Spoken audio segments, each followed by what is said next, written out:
కొణిదెల పవన్ కళ్యాణ్ అమ్మ కడుపున ఆఖరివాడిగా పుట్టిన అందరికీ మంచి చేయాలి, మేలు జరగాలి అనే విషయంలో ముందువాడుగా ఉంటాడు.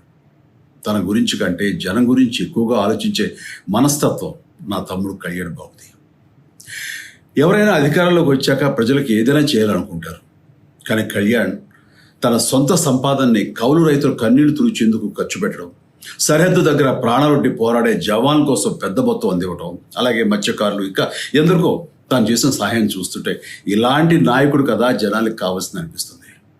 ఒక రకంగా చెప్పాలంటే సినిమాలోకి తను బలవంతంగా వచ్చాడు, రాజకీయాల్లో మాత్రం ఇష్టంతోనే వచ్చాడు. ఏ తల్లికైనా తన కొడుకు కష్టపడుతుంటే గుండె తరుక్కుపోతుంది. అలాగే ఏ అన్నకైనా తన తమ్ముడు అనవసరంగా మాటలు పడుతుంటే బాధ వేస్తుంది. అలా బాధపడుతున్న నా తల్లికి ఈ అన్నయ్యగా ఒక మాట చెప్పాను.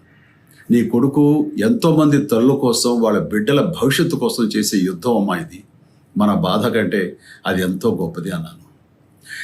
అన్యాయాన్ని ఎదిరించకుండా మౌనంగా ఉండే మంచివాళ్ళ వల్లనే ప్రజాస్వామ్యం మరింత నష్టం అని నమ్మి జనం కోసం జన సైనికుడు అయ్యాడు. తాను బలంగా నమ్మిన సిద్ధాంతం కోసం తన జీవితం రాజకీయాల్లోకి అంకితం చేసిన శక్తిశాలి పవన్ కళ్యాణ్. ప్రజల కోసం, రాష్ట్ర భవిష్యత్తు కోసం ఆ శక్తిని వినియోగించాలి అంటే చట్టసభలో అతని గొంతు మనం వినాలి.